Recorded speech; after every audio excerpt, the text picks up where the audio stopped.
Bonjour les 3B, aujourd'hui changement de format, j'en ai un petit peu marre de faire des vidéos sur mon PC parce qu'en fait j'ai pas vraiment le matériel pour le faire et du coup c'est très pénible. Donc voilà, je vais filmer une feuille et je vais écrire, ce qui va me changer. Avant de commencer, alors bah, tout d'abord j'espère que vous avez passé les meilleures vacances possibles. Que vous avez pu vous changer les idées, souffler un petit peu pour ceux voilà, qui étaient un petit peu noyés sous le travail. Je rappelle que vous avez un devoir à rendre pour cette fin de semaine. Je vous mettrai à nouveau le lien du devoir dans la description. Je ne sais pas si vous avez suivi l'actualité, mais a priori les épreuves du brevet seraient annulées et remplacées simplement par les notes que vous avez. Ce qui veut dire que vous avez plutôt intérêt à avoir des moyennes correctes. Et du coup, à rendre les devoirs. Donc je vais être assez clair à ce propos. Si vous ne rendez pas un devoir, c'est 0, par défaut. Voilà, je considère que, en plus, on va pas se mentir, hein, les devoirs que je donne, du coup, vous pouvez très facilement voilà, demander à un de vos camarades les réponses et m'envoyer un truc que vous avez intégralement copié. Et moi, je peux, en toute honnêteté, rien faire contre. Donc voilà, on va pas faire la guerre là-dessus. Vous me rendez les devoirs, que ce soit copié ou pas, tant pis. Encore une fois, je peux pas vérifier. Éventuellement, si derrière on a suffisamment de temps en classe, on refera des contrôles qui auront peut-être un peu plus de poids. Mais voilà, je peux pas vérifier que le devoir soit fait intégralement par vous. Et j'ai envie de dire, à la limite, au moins comme ça, même si c'est pour tricher, au moins ça entretient des liens entre vous. C'est toujours ça de prix. Mais voilà, donc si c'est pas rendu par défaut, c'est 0. Ceux qui ont des difficultés du coup à l'envoyer par internet, qui ont vraiment aucun accès ou je ne sais quoi, pareil, je vais être clair, c'est le jour de la rentrée, en espérant qu'il y ait du coup un jour une rentrée dans de bonnes conditions. Si vous me présentez pas les devoirs qui étaient à rendre, bah c'est pareil, votre 0 sera maintenu en fait. Voilà. Donc n'hésitez pas, voilà, si vous voyez un 0 et que vous avez une justification, n'hésitez pas à m'envoyer un message, hein, je suis ouvert à tout, mais par défaut, la note pour un devoir non rendu, c'est simplement 0. Voilà. Au contraire, par contre, si c'est rendu, globalement, je note assez large.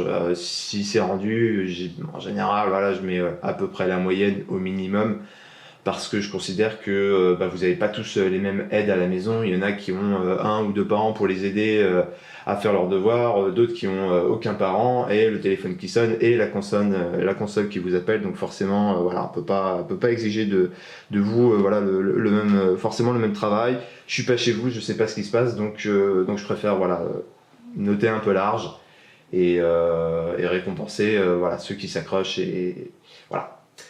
Ok, donc on va s'y mettre. Donc on va repartir, c'est fini pour les probabilités, on va repartir sur du calcul littéral en fait. On va faire une très courte révision de ce qu'on a déjà vu et on va avancer un petit peu, on va voir un petit peu autre chose. Ok, alors, donc je vais essayer de m'installer. On avait vu quoi alors que je vois un petit peu. Donc chapitre 7, identité remarquable.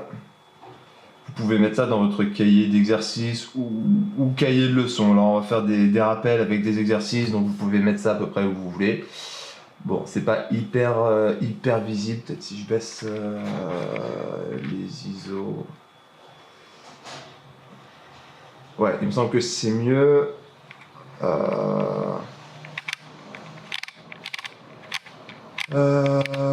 Allez, on va rester sur ce réglage.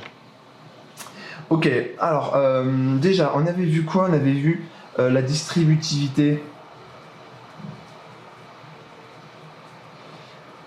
simple et double. Je vais faire un rappel sur la double. Bon, la simple, c'était, on avait simplement la formule suivante, k fois a plus b est égal à k plus kb. Excusez-moi, il y a un camion qui est garé devant.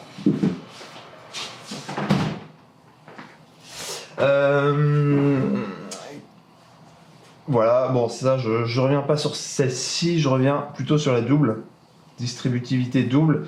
On avait a plus b fois c plus d qui était égal à AC plus AD plus BC plus BD. Alors, qu'est-ce qui se passait? Distributivité simple, vous l'aviez peut-être retenu comme ça. Je distribue le K sur A et sur B, ça me fait K plus KB, et du coup, bah là, je distribue entre guillemets deux fois. Je distribue mon A sur C sur D, je distribue mon B sur C et D. Donc ça me donnait AC plus AD plus BC plus BD. Alors simplement, ça, il y a une illustration graphique qui était la suivante. En fait, à chaque fois, on découpe finalement des aires. On va faire ça comme ça. On a par exemple ici la longueur A, ici la longueur B, ici la longueur C, ici la longueur D. Et du coup, AB fois, A plus B fois C plus D, c'était donc l'aire de tout le rectangle. Et ça pouvait se décomposer en AC plus AD plus BC plus BD. D'accord? Je pense que vous vous souvenez de ce découpage. Bon, c'est une très bonne manière de voir ça, le pont entre le calcul littéral et les calculs d'air. C'est voilà, c'est quand même a priori le plus concret, même si ça reste évidemment avec des lettres. Ouais, donc là on arrive un peu en bas. Alors, bon, simplement on peut faire un petit exercice. Du coup, développer et réduire. Petit a x plus 3 fois y plus 8. Hop, et petit b. En b, je vous propose 3a moins 2 fois 5b moins 1. Je vous laisse mettre sur pause pour que vous le fassiez. Vous avez mis sur pause et du coup on est en train de le faire. Allez, correction, donc je distribue mon x sur y et sur 8, donc tout ça, ça me fait xy plus 8x. Je distribue ensuite le 3 sur y et sur 8, ça me fait plus 3y plus 3 fois 8. Bon, là pour le moment, on aurait pu mettre directement 24, je vous le détaille, voilà. Et réduire, donc on essaie de réduire, de regrouper ce qui va ensemble. Alors ça va pas avec ça, ça non plus. Donc là on a que des termes qui sont, voilà, qui ne peuvent pas être réduits. Je rappelle qu'on met les lettres a priori en premier, on met pas le 24 en premier. Alors le B que vous avez aussi fait, alors je distribue le 3A sur le 5B, donc ça me fait 3A fois 5B. Je rappelle qu'entre une lettre et un nombre, vous avez un symbole multiplié qui est sous-entendu. Alors ensuite, je distribue le 3A sur le moins 1. Alors, tout ça, si les signes moins vous dérangent, vous pouvez le réécrire 3, est-ce qu'on le voit? Oui. 3A plus moins 2 fois 5B plus moins 1. D'accord? Du coup, on retrouve les formules qu'on avait précédemment. Donc 3A fois 5B, ça me pose pas de problème. 3A fois moins 1, finalement, c'est mon 3A fois moins 1 que j'ai là. Donc j'ai plus 3A fois moins 1, ce qui va me faire moins 3A. Poursuivons, plus moins 2 fois 5B, plus moins 2 fois moins 1. Alors je suis désolé, c'est peut-être un peu petit. Ouais, tiens, d'ailleurs, j'aurais peut-être pu zoomer un peu. Enfin bon. Ok. Du coup, 3A fois 5B, je rappelle, on a les symboles de multiplication, donc finalement on a 3 fois A fois 5 fois B, que des fois. Et on peut ragencer comme on veut. 2 fois 4 fois 5, c'est égal à 5 fois 4 fois 2, c'est égal à 2 fois 5 fois 4. Voilà, donc on réagence comme on veut. Et en l'occurrence, on va écrire ça 3 fois 5 fois AB. Ici, on avait dit que c'était moins 3A, parce qu'on a le fois moins 1. Ici, moins 2 fois 5B, c'est moins 2 fois 5 fois B. Donc, moins 10B. Et moins 2 fois moins 1, ça fait plus 2. Du coup, ça vous fait 15 AB. Moins 3A, moins 10B, plus 2. Voilà. Ok ? Bon voilà, ça pour le moment c'était de la révision, donc rien de spécial à ce niveau-là. Maintenant, autre exercice important, c'est la factorisation. Alors la factorisation c'est quoi? Je rappelle, hop, je remonte ici. Je rappelle que dans ce sens, alors je suis désolé, ça devient pas très propre, je vous fais confiance pour faire mieux. Dans ce sens, on développe. Dans ce sens, on factorise. Bon, encore une fois, c'est des révisions, donc j'espère que ça n'a pas besoin d'être beaucoup plus clair. Donc, vas-y. Donc, ouais, donc du coup, simplement, voilà, 2-3 rappels. Donc, factoriser, alors par exemple, 7A plus 7B. Ah, excusez-moi, c'est un peu bas. Ouais, c'est bon. 7A plus 7B. Et, allez, ouais, 4x au carré plus 3x. Alors, bon, vous pouvez le faire direct si c'est bon pour vous. Simplement un indice, éventuellement, si c'est pas clair, il faut que vous trouviez le facteur en commun. Un facteur, c'est quoi? Lorsque vous avez un produit de deux nombres, 2 fois 4, 2 et 4 sont les facteurs de la multiplication. Ici, vous avez deux multiplications. En fait, vous avez la somme de deux produits. Dans chaque produit, vous avez deux termes, 7 et A, 7 et B, et il faut reconnaître le facteur en commun. Je ne crois pas avoir besoin de vous dire que c'est 7. Et après, appliquer la formule de la distributivité simple que vous avez ici. Ok? Allez, je vous laisse faire ça. Normalement, encore une fois, c'est des rappels, mais bon, je sais que c'est vraiment pas des choses évidentes ou que vous intégrez la plupart du temps dès la première fois. Donc voilà, j'imagine que ça vous fait pas de mal. Ok, c'est fait, c'est parfait. Alors là, du coup, notre facteur en commun, évidemment, c'était 7. Le 7 joue le rôle du K en haut. D'accord. J'ai l'impression que ça va couper. On verra. Ça clignote. C'est bizarre. Allez. Du coup, ça nous fait 7 fois A plus B.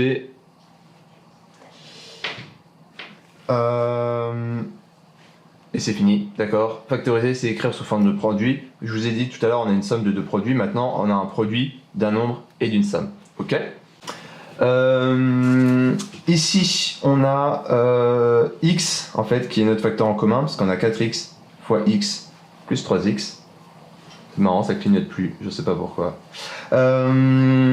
Excusez-moi, j'ai oublié mon signe égal. Égal, du coup, notre facteur en commun, c'est x fois 4x plus 3. Voilà. Donc voilà, c'est écrit sous forme de produit. Simplement, tiens, question que j'ai envie de vous poser, à laquelle vous répondez tous. À quoi sert une écriture factorisée? Alors, elle sert à plusieurs choses. Alors, il y en a une normalement que vous connaissez, c'est à résoudre des équations du type. Hop, je retourne. À résoudre des équations du type. Alors, si je reprends mon calcul, 4x au carré plus 3x. Si je vous dis 4x au carré plus 3x égale à 0, si je vous demande de résoudre ça, a priori, là, dans les médias, vous ne pouvez pas. Par contre, si je vous dis de résoudre...